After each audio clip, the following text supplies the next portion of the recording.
Greetings, folks. It's good to be with you once again and to be sharing with you. And I hope, as usual, that you've had a good week. Romans chapter 4, verse 18. Hoping against hope, he, that is Abraham, believed that he would become the father of many nations, according to what was said, so numerous shall your descendants be. Hoping against hope is a curious phrase. The literal translation from the Greek is Abraham, who against hope, in hope believed. It means to hope or wish for something when there is little reason or justification for such hope. Hoping very strongly that something will happen when it is extremely unlikely and seemingly impossible. David Seaburn, in a Psychology Today article, said, "That is exactly what I need. A weary, embattled hope that keeps its balance and continues to believe that there are possibilities awaiting us, opportunities, prospects, and potentialities that, though hidden, may materialize, come to life, and can be taken hold of little by little. We just have to push through." This is not denialism and refusing to face and accept reality, the inability to see the odds that are stacked against us. We are very aware of the true nature of things. Most of us are not expecting miracles at this stage of our lives. Maybe it's influenced by our faith, this hope that we have, hope against hope. Maybe it's influenced by our faith or our trust in God. Certainly, it is influenced by our experience of things that have happened in the past, which had seemed most unlikely. And I'm sure that we can all point to a few experiences where we hoped against hope that something would materialize, and it did.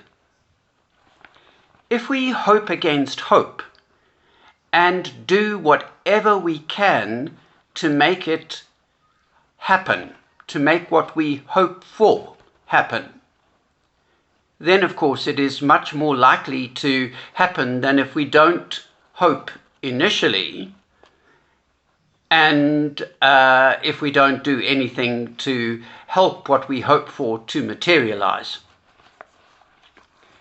If we reflect on our lives, we will see that some good and surprising things have happened to all of us. Perhaps some accomplishments or experiences seemed absolutely impossible, but they did eventuate, and we were surprised and delighted. Nelson Mandela said, "It always seems impossible until it's done."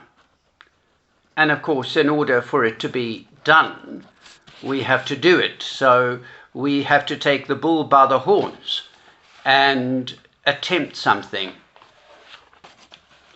Paul in Romans cites the example of Abraham, whose faith was credited to him as righteousness.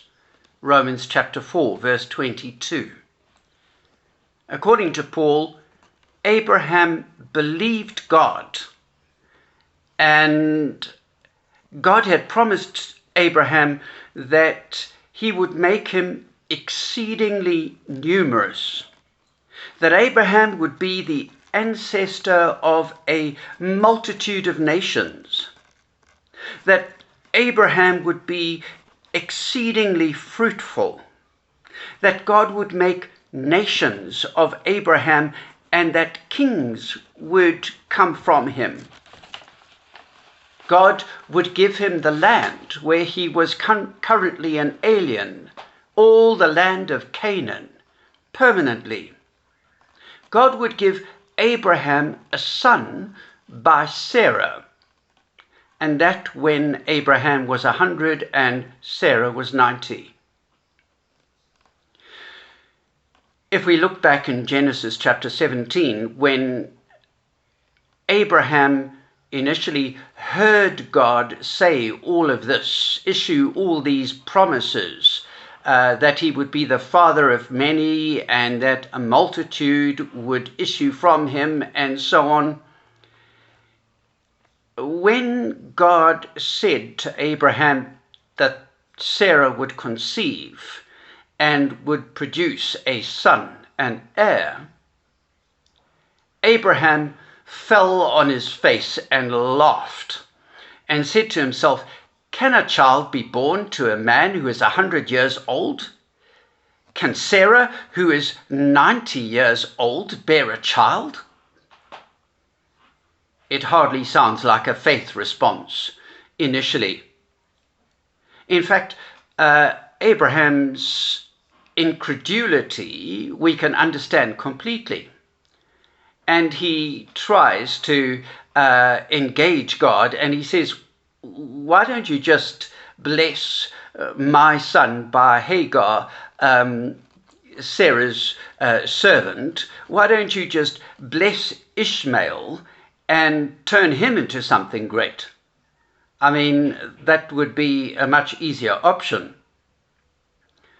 Abraham didn't use such words, but that really is what Abraham was thinking initially. Certainly doesn't seem like a response of faith and obedience and excitement at the prospect of his producing a child by Sarah. We, of course, can understand why Abraham reacts the way he does initially. But as I say, it hardly seems like a faith response, and yet Paul is about to build a whole argument that Abraham's faith was regarded by God as righteousness. Now, admittedly, Abraham did have to act upon God's promises. And in due course, Abraham did believe that what God had promised was possible. Abraham, as I say, had to make it happen. And in order to make that happen, in order to make Sarah conceive and produce a son and an heir, Abraham had to sleep with his wife. He had to have intercourse without Viagra or any other miracle drug that we know about. And without wanting to be too graphic about that experience, I guess this really is hoping against hope. Hoping against hope is what we have to do a lot of in our walk of faith. There is so much we don't know, like what happens at the end of our earthly pilgrimage. But we lose nothing by hoping against hope. If that hope gives us strength and inspiration for our difficult lives now, then it is providing a useful service. Again, I'm not suggesting that we hope against hope for the totally ridiculous, with absolutely no ground for believing it will happen or could happen. I guess we were hoping against hope that a vaccine for COVID-19 would be created within a year of the initial outbreak of the virus, although some people suggested that it would take at least 18 months, if not a couple of years. Some people got really serious about making that vaccine happen quickly. A lot of people did some really serious work in order to produce vaccines that would be effective. When we hope against hope for something in our lives, or further afield, someone else's life or the life of a community or a country, then we have to work out whether there is something we should do or whether there is something we could do in order to help that hope to materialize. Does it involve me in some way? Is there something I could do to make it happen? As some of you know, I received a vaccine on the Johnson & Johnson vaccine trial. Well, I either received the vaccine or a placebo. I don't know, but that happened at the end of November. Some people have told me that it's very brave of me to do so. Somebody even suggested it was quite rash and foolish. But why did I do it? And the answer is because I can. Obviously, I needed to be convinced that it was safe. And I needed to be happy to, in a sense, take this chance. But I felt like there was nothing to lose. And I recognize that some people have to volunteer. Otherwise, we'll never know whether trial vaccines are safe and effective. Paul speaks of God in Romans chapter 4, verse 17, as one who gives life to the dead and calls into existence the things that do not exist. Paul believed that God could bring things into being. He seems to be alluding to the fact that God creates everything out of nothing, ex nihilo, out of nothing. With respect to Sarah and Abraham, God did what was necessary to enable Sarah to conceive. She, prior to that, did not have a fruitful womb, and Abraham, I'm sure at the age of 100, did not have the necessary bodily function to enable conception to take place. We have to decide for ourselves whether we believe it to be true that God can bring things that don't exist into existence, that God can accomplish his purposes which seem sometimes to be impossible, that God can do things that are quite extraordinary. In the end, again, it is mystery. Sometimes God and life and circumstances and chance seem to conspire together to make good, unexpected things happen. And of course, the reverse is true. Often devastating things happen. And we hope against hope that we will get through, that we will survive, that we will recover from something that seems to be disastrous. We hope against hope that the world will return to a semblance of normality sooner rather than later. We hope against hope, perhaps, that international travel will open up soon. We hope against hope that someone we know and love will get a job. We hope against hope that someone will recover from a serious illness. We hope against hope that the desperate plight of the destitute will be addressed by the government and by business and by us effectively. We hope against hope that in retrospect, we will find that we have made wise choices with regard to things that will affect us significantly. We might hope against hope that we will be reunited with those we love in the next life. We hope against hope that there is a next life. Hoping against hope also suggests greater urgency than just hoping for something. Hoping against hope. It seems like we're hoping, we're mustering all our resources with all the strength of our being. We're hoping that something will happen, that we will be able to defeat the odds that are stacked against us. It's like saying, I really, really hope. Perhaps the circumstances are adverse. Perhaps there are obstacles that need to be overcome. The chances of things working out might seem to be very slim. Perhaps in 1994 we hoped against hope that there would be a peaceful, successful transition to a democracy here in South Africa.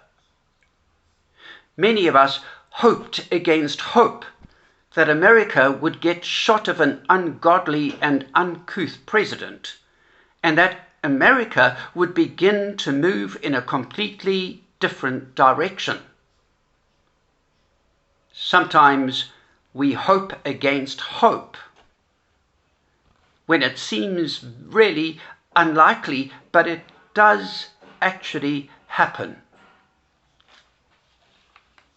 In conclusion, what have you in your life hoped against hope for? And what has come to pass? And what action did you have to take to make it happen?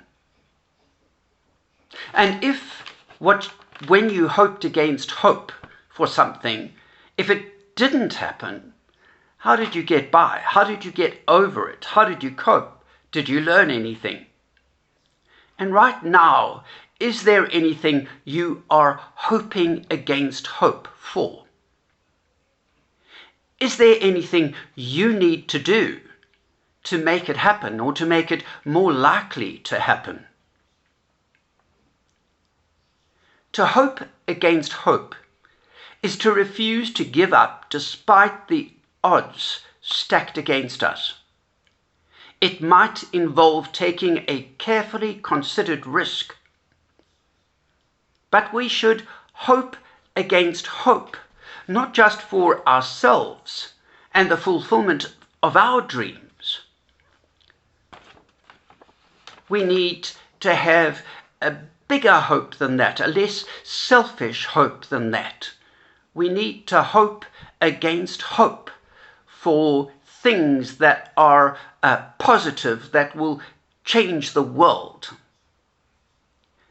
And although that seems to be biting off more than we can chew, if we hope against hope for these grand things and then decide there is something we can do to give it a slightly better chance of happening, if we can do that, and if a whole lot of people can do that, then there's a better chance that the world will be a better place in some way.